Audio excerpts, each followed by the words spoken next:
They're still assessing the devastation in Central America. More than 20 people were killed, and there was extensive damage after 2 weeks of almost constant rainfall before the storm.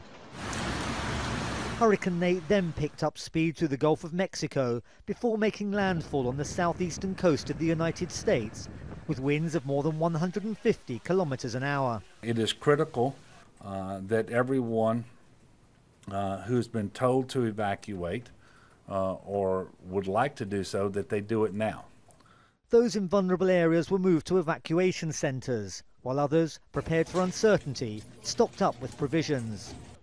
Neil Thibodeau in Gulfport, Mississippi, like sailors all along the Gulf Coast, moored his boat as best he could. You have to park it in the middle of a bay, a calm bay, with 2 anchor ropes, but if one of those break, then you spin around and it's going to be in the woods and the marsh. So there's a gamble if you stay, there's a gamble if you take it there. As the storm approached, residents boarded up properties and secured anything the winds might carry away.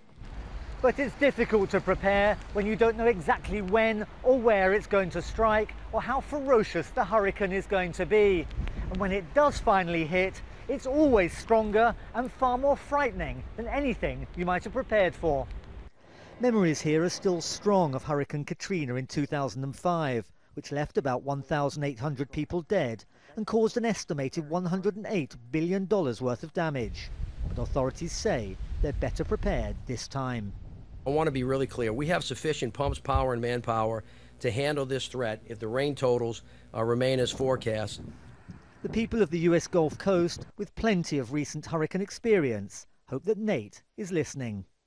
So President Trump has declared an emergency situation in both the states of Mississippi and Louisiana, which will enable federal aid to be used in the relief effort. The authorities here also applying measures.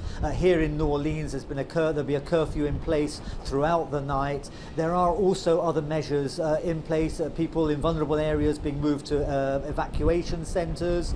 Also a great deal of investment has been put into the levees here around New Orleans after Hurricane Katrina in 2005, but it really is a case of watching and waiting to see whether those measures have been sufficient, will be sufficient when people with the light of day start to assess whatever damage Hurricane Nate has brought with it.